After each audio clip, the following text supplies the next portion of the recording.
ದರ್ಶನ್ ಅಭಿಮಾನಿ ಹೇಳಿದನ್ನು ಕೇಳಿಸ್ಕೊಂಡ್ರಿ. ಬಳ್ಳಾರಿಗ ಬರ್ಲಿ ಸರ್, ಬಿಂದಾಸ್ ಆಗಿರ್ತಾರೆ ದರ್ಶನ್ ಅಂದ್ರೆ ವ್ಯವಸ್ಥೆ ಪರಪ್ಪನ ಅಗ್ರಹಾರಕ್ಕಿಂತ ಹದಗೆಟ್ಟಿದೆ ಅಂತ ಹೇಳಿ ಶಿಫ್ಟ್ ಮಾಡ್ತಿರೋದು ಯಾಕೆ ಸರ್? ಕಣ್ವರ್ಸಕ್ಕ ಅವ್ರಿಗೆ ಟಿವಿ ನೋಡಿ ಎಲ್ಲ ಜನ ಕ್ವಶನ್ ಮಾಡೋದು ನೋಡಿ ಸಾಕಾಗಿದೆ. ಅದಕ್ಕೆ ನೀವು ಕ್ವಶನ್ ಕೇಳೋಗಿ ಇರಿಟೇಟ್ ಆಗ್ಬಿಟ್ಟದು ಅವ್ರಿಗೆ.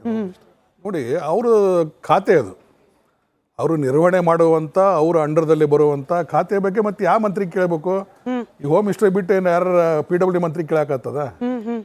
ಅದಕ್ಕೆ ಕೇಳ್ತಾರೆ ಅವರು. ಪ್ರಶ್ನೆ ಕೇಳಿದ್ರೆ ಯಾಕೆ ಪಲ್ಟ್ರಬ್ ಆಗ್ಬೇಕು, ಯಾಕೆ ಅದಕ್ಕೆ ಬೇಜ ಮಾಡ್ಕೋಬೇಕು? ಉತ್ತರ ಹೇಳಬೇಕು. ಆ್ಯಕ್ಷನ್ ತೊಗೊಂಡಿದ್ದೀವಿ, ಶಿಫ್ಟ್ ಮಾಡ್ತೀವಿ, ಅದು ಬಿಟ್ಟರೆ ಬೇರೆ ಏನಿಲ್ವಾ ಅಂತ ಏನು ಕೇಳೋದು? ಯಾಕೆ ಪೇಷನ್ಸ್ ಯಾಕೆ ಇಟ್ಕೊಳ್ಳೋದಿಲ್ಲ? ಇದೆಲ್ಲ ಆಗಲಿಕ್ಕೆ ಹೊಣೆ ಯಾರು ಅದಕ್ಕೆ? ಈಗ ನೋಡಿ, ಒಬ್ಬ ಮಂತ್ರಿನೇ ಅವನಿಗೆ ಎಲ್ಲ ಸವಲತ್ತು ಕೊಡಬೇಕಂತ ಫೋನ್ ಮಾಡಿ ಹೇಳಿದ್ದಾನೆ. ಮಂತ್ರಿಗೆ ಯಾಕೆ ಡಿಸ್ಮಿಸ್ ಮಾಡಬಾರ್ದು? ಮಂತ್ರಿಗೆ ಯಾಕೆ ವಜಾ ಮಾಡಬಾರ್ದು ಅಲ್ವಾ? ಆಫೀಸರ್ಸಿಗೆ ಸಸ್ಪೆಂಡ್ ಮಾಡಿದ್ರಿ, FIR ಮಾಡಿದ್ರಿ, ಮಿನಿಸ್ಟರ್ ಬಗ್ಗೆ ಯಾಕೆ ಕ್ರಮ ಇಲ್ಲ? ಅವ್ರಿಗೇನು ಅವ್ರ ಸಂಬಂಧ ಇಲ್ವಾ? They are not public servant, ಅವ್ರಿಗೆ ಜವಾಬ್ದಾರಿನೇ ಇಲ್ವಾ?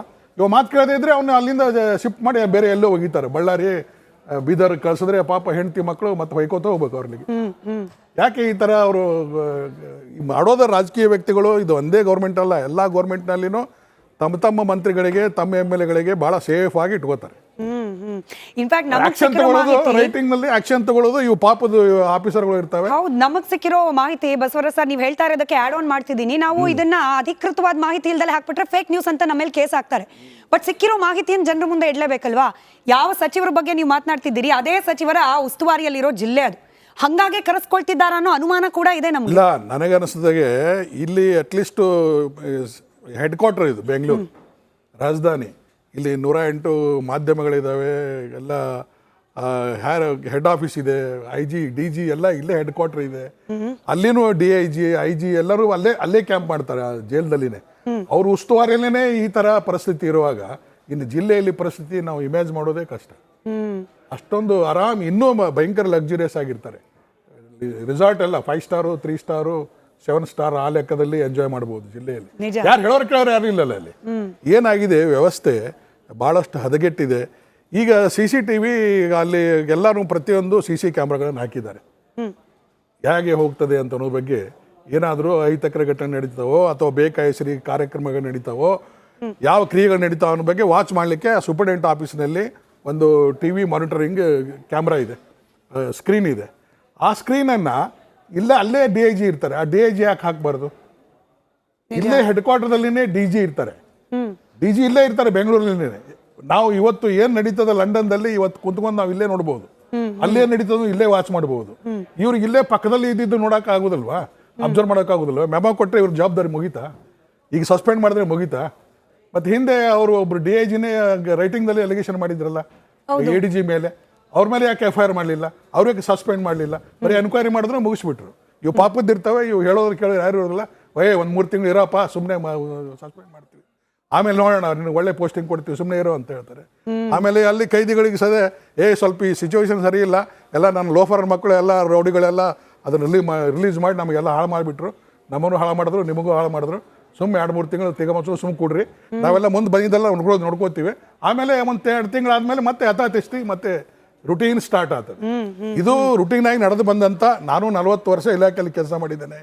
DCP ಬೆಂಗಳೂರು ಸಿಟಿಯಲ್ಲಿ ಇದ್ದಾಗೂ ಹೋಗಿ ರೇಡ್ ಮಾಡಿದ್ದೇವೆ, ಮೈಸೂರಲ್ಲಿ ಇದ್ದಾಗೂ ಜೈಲ್ ರೇಡ್ ಮಾಡಿದ್ದೇವೆ. 3 ಗಂಟೆಗೆ ರೇಡ್ ಮಾಡ್ತೀವಿ ನಾವು, ಅರ್ಲಿ ಮಾರ್ನಿಂಗ್ ರೇಡ್ ಮಾಡಿದಾಗ ನಾವು ಸರ್ಪ್ರೈಸ್ ರೇಡ್ ಮಾಡ್ತೀವಿ, ಯಾರು ಹೇಳೋದಿಲ್ಲ, ಭಾಳ ಸ್ಟ್ರಿಕ್ಟಾಗಿ ಮೂವ್ ಮಾಡ್ತೀವಿ.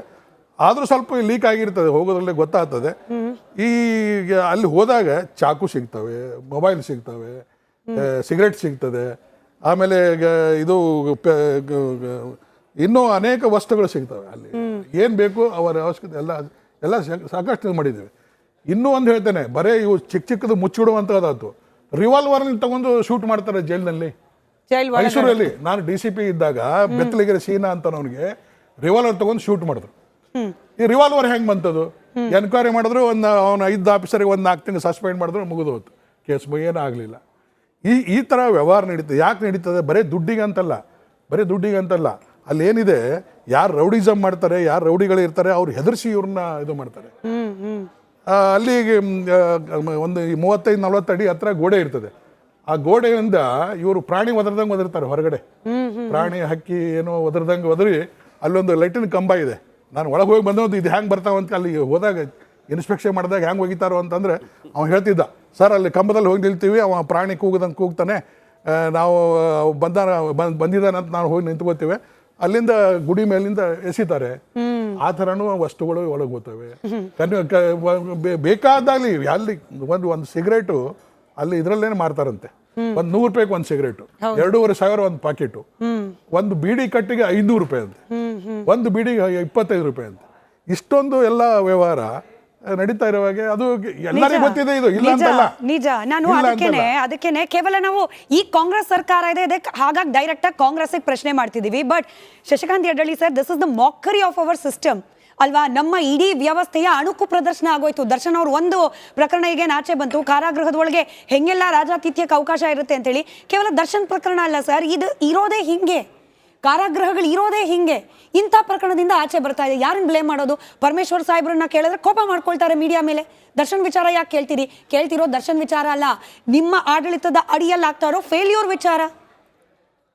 ದರ್ಶನ್ ಅವರ ಗಾಡ್ ಮದರು ಸುಮಲತಾ ಅವರು ನಿನ್ನೆ ಹೇಳಿಕೆ ಕೊಟ್ಟಿದ್ದಾರೆ, ಈ ಜೈಲಲ್ಲ, ದೇಶದ ಎಲ್ಲ ಜೈಲಲ್ಲೂ ನಡೆಯುತ್ತೆ, ಪ್ರಪಂಚದ ಎಲ್ಲ ಜೈಲುಗಳಲ್ಲೂ ಇದೇ ನಡೆಯುತ್ತೆ. ಸೊ ಈ ವ್ಯವಸ್ಥೆ ಇರೋದ್ರಿಂದ ಇದನ್ನೊಂದನ್ನು ಯಾಕೆ ನೀವು ಟಾರ್ಗೆಟ್ ಮಾಡ್ತೀರಿ ಅಂತ ಹೇಳ್ತಾ ಇದ್ದಾರೆ. ಸೊ ಅದರರ್ಥ ಲೀಗಲೈಸ್ ಮಾಡಿಬಿಡ್ಲಿ ಬಿಡಿ ಸರ್, ಎಲ್ಲಾನು ಲೀಗಲೈಸ್ ಮಾಡಿಬಿಟ್ಟು ಅಲ್ಲೇನೆ ಗಾಂಜಾ ಎಣ್ಣೆ ಏನೇನು ಬೇಕಾಗಿದೆ ಅವೆಲ್ಲಾನು ಸಹಿತ ದುಡ್ಡಿರೋರು ಕೊಂಡ್ಕೊಂಡು ಮಜಾ ಮಾಡಲಿ ಬಿಡಿ. ಸೊ ಈ ರೀತಿ ನಮಗೆ ಬೇರೆ ಜೈಲಲ್ಲೆಲ್ಲ ಹೀಗಿದೆ, ಬೇರೆ ದೇಶದಲ್ಲೆಲ್ಲ ಹೀಗೆ ಇದೆ, ಆದ್ದರಿಂದ ನಮ್ಮದು ಹೀಗೆ ಇದೆ ಅಂತ ಸಮರ್ಥನೆ ಮಾಡ್ಕೊಳ್ಳೋದಿದೆಯಲ್ಲ, ಇದು ನಿಜಕ್ಕೂ ಸಹಿತ ಈ ಪಾಲಿಟಿಷಿಯನ್ಸ್ ಇವರೇನು ಸಾಹೇಬ್ರು ಹೇಳಿದ್ರು ಇವಾಗ, ಈ ರಾಜಕಾರಣಿಗಳಿಂದನೇ ಈ ಎಲ್ಲ ವ್ಯವಸ್ಥೆ ಹಾಳಾಗಿದೆಯೋ ಅನ್ನೋ ಅನುಮಾನಕ್ಕೂ ಕಾರಣ ಆಗ್ತಾ ಇದೆ. ಸೊ ಆದ್ದರಿಂದ ಇದಕ್ಕೆ ಯಾವುದೋ ಒಂದು ಪಕ್ಷ ಒಂದು ಸರ್ಕಾರ ಅಂತ ಮುಖ್ಯ ಅಲ್ಲ. ಯಾವುದೇ ಪಕ್ಷ ಬರಲಿ, ಯಾವುದೇ ಸರ್ಕಾರ ಬರಲಿ, ಜೈಲಿನ ವ್ಯವಸ್ಥೆ ಹಾಗೇ ಇರುತ್ತೆ. ಯಾವುದೋ ಒಂದು ಸಂದರ್ಭದಲ್ಲಿ ಯಾವುದೋ ಒಂದು ಮ್ಯಾಟರ್ ಲೀಕ್ ಆದಾಗ ಅದು ಎಲ್ಲ ಮಾಧ್ಯಮಗಳಲ್ಲಿ ಪ್ರಚಾರ ಪಡ್ಕೊಳ್ಳುತ್ತೆ. ಈಗ 10 ವರ್ಷ 2013ರಲ್ಲಿ ಒಂದು ಹಿಂಡ್ಲಗೆ ಜೈಲಲ್ಲಿ ನಿಮ್ಗೆ ಗೊತ್ತಿರ್ಬೋದು ಸರ್, ಒಂದು ಕೇಸ್ ಆಯಿತು. ಅಲ್ಲೊಬ್ಬರು ಪ್ರಶಾಂತ್ ಮಗುವೀರ ಅನ್ನುವಂಥ ಒಬ್ಬ ಕೈದಿ ಎಲ್ಲನೂ ರೆಕಾರ್ಡ್ ಮಾಡಿ ಹೊರಗಡೆ ಬಿಟ್ಟ. ಆವಾಗ ಅಲ್ಲಿರ್ತಕ್ಕಂಥ ಎಲ್ಲ ಹುಳುಕುಗಳು ಗೊತ್ತಾದಾಗ ಎಲ್ಲ ಮಾಧ್ಯಮಗಳು ಸಹಿತ ಸರ್ಕಾರದ ಮೇಲೆ, ಪಕ್ಷದ ಮೇಲೆ ಬಿದ್ದರು. ಅದು ಎಷ್ಟಾಯಿತು, ಅಲ್ಲಿರ್ತಕ್ಕಂಥವ್ರು 3 ಜನನ ಸಸ್ಪೆಂಡ್ ಮಾಡಿದ್ರು, ಮನೆ ಕಳಿಸಿದ್ರು, ಒಂದಿಬ್ಬರು ಎತ್ತಂಗಡಿ ಮಾಡಿದ್ರು. ಆಮೇಲೆ ನೋಡಿದ್ರೆ ಯಥಾಸ್ಥಿತಿ ಮತ್ತು ಅದೇ ಗಾಂಜಾ, ಅದೇ ಐಷಾರಾಮಿ, ಅದೇ ರೆಸಾರ್ಟ್ ಬದುಕು, ಇದೆಲ್ಲವೂ ಆಗಿದೆ. ಸೊ ಆದ್ದರಿಂದ ಯಾರು ದುಡ್ಡು ಇದೆಯೋ ಅವರು ಅಲ್ಲಿ ಸಕಲ ಸವಲತ್ತುಗಳನ್ನು ಪಡೀಲಿಕ್ಕೆ ಅರ್ಹರಾಗಿದ್ದಾರೆ. ಯಾರು ಈ ದುಡ್ಡು ಇಲ್ವೋ, ಅಮಾಯಕರಾಗಿದ್ದಾರೋ, ಅವ್ರಿಗೆ ಬೇಲು ಸಹಿತ ಸಿಕ್ಕೋದಿಲ್ವೋ ಅಂಥವರು ಪರಿಸ್ಥಿತಿ ಅಲ್ಲಿ ನರಕ ಆಗಿದೆ. ಇವು ದುಡ್ಡು ಇರುವವರ ಸೇವೆ ಮಾಡಿಕೊಂಡು ಇರುವಂತ ಪರಿಸ್ಥಿತಿ ಇದೆ. ಇನ್ನೊಂದು ಮಾತಿದೆ, ಅಂದ್ರೆ ಮಾತನಾಡಿರೋರು ಒಬ್ರದ್ದು ಹೇಳಿಕೆಯನ್ನು ಕೂಡ ಹಾಕೋಣ ಪ್ರಸಾರದಲ್ಲಿ. ಬಟ್ ದಿಲೀಪ್ ಕುಮಾರ್ ಅವರೇ, ವಕೀಲರಾಗಿ ನಿಮಗೆ ಗೊತ್ತಿದೆ ಕಷ್ಟ. ಅಂದರೆ ಒಬ್ಬ ಆರೋಪಿಯನ್ನ ಅಪರಾಧಿ ಅಂತ ಪ್ರೂವ್ ಮಾಡಲಿಕ್ಕೆ ಎಷ್ಟೆಲ್ಲ ಶ್ರಮ ನೀವು ಪೊಲೀಸ್ ಇಲಾಖೆಯವರು ಹಾಕಿರ್ತೀರಿ ಅಂತೇಳಿ. ಅಲ್ಟಿಮೇಟ್ಲಿ ಏನಾಗುತ್ತೆ, ಅವ್ರನ್ನ ಜೈಲಿಗೆ ಹಾಕಿ ಮನಪರಿವರ್ತನೆಯೋ ಅಥವಾ ಶಿಕ್ಷೆಯನ್ನು ನೀಡಬೇಕು ಅನ್ನೋದು ನಿಮ್ಮ ಅಲ್ಟಿಮೇಟ್ ಗೋಲ್. ಬಟ್ ನಿಮ್ಮ ಅಲ್ಟಿಮೇಟ್ ಗೋಲ್ ತಲುಪಿದ ಮೇಲೆ ಏನಾಗ್ತಿದೆ, ರೆಸಾರ್ಟಿಗೆ ಕಳಿಸ್ತಿದ್ದೀರಿ. ನೀವು ಶ್ರಮಪಟ್ಟು ಮಾಡಿದ ಪ್ರಯತ್ನಗಳೆಲ್ಲವೂ ಕೂಡ ಎಲ್ಲಿಗೆ? ರೆಸಾರ್ಟಿಗೆ ಕಳಿಸಿ ಅಲ್ಲಿ ganja, coffee, tea, video call, photo, ಇದು ರಿಸಲ್ಟ್ ಸಿಗ್ತಾ ಇರೋದು.